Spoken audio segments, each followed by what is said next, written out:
जय श्री राम प्रेमी भक्तजनों, राम नाम का जप करने वालों का काल भी कुछ नहीं बिगाड़ सकता, ये कबीर दास जी ने कहा है।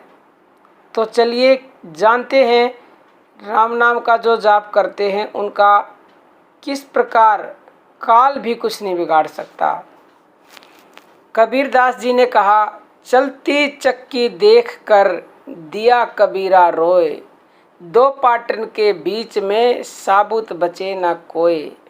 अर्थात इस संसार रूपी चलती हुई चक्की को देखकर कबीर दास जी बहुत व्याकुल हुए, दुखी हुए और बहुत बुरी तरह से रोने लगे और सोचने लगे अब क्या होगा।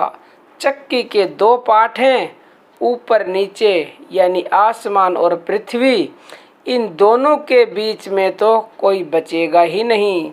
जैसे पत्थर की चक्की होती है तो उस चक्की में जब अनाज डाला जाता है पीसने के लिए तो उसमें जितना भी अनाज डाल दोगे वो सारा पिस जाता है, बाकी कुछ नहीं बचता। ऐसे ही इस सृष्टि में, संसार में, पृथ्वी और आकाश के बीच में जो कुछ भी है उन सबको काल नष्ट भ्रष्ट कर देगा।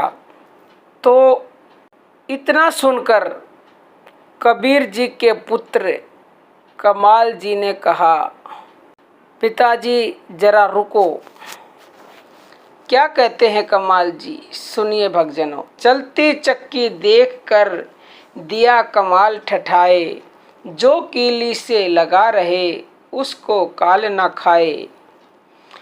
अर्थात चलती चक्की यानी संसार रूपी चक्की को देखकर कमाल जी जोर से हंस पड़े और पिताजी को कहने लगे, जो कील से लगा रहेगा उसको काल कभी नहीं खाएगा।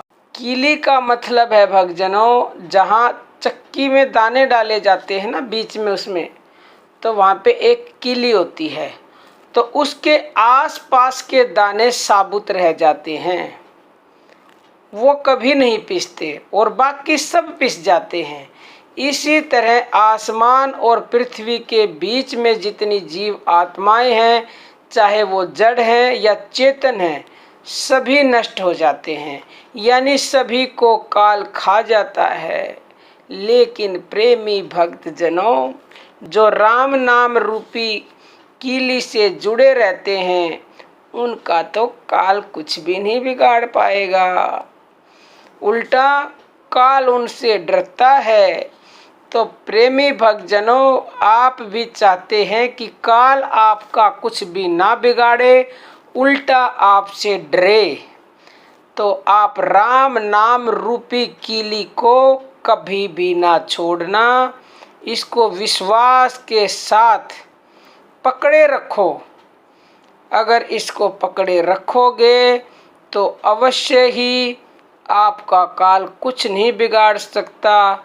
लेकिन अगर उस कीली को, राम नाम रूपी कीली को छोड़ दिया तो फिर आपको कोई संसार में बचा नहीं सकता। प्रेमी भक्तजनों, आप समझ गए होंगे। आज के लिए इतना ही। जय श्री राम प्रेमी भक्तजनों।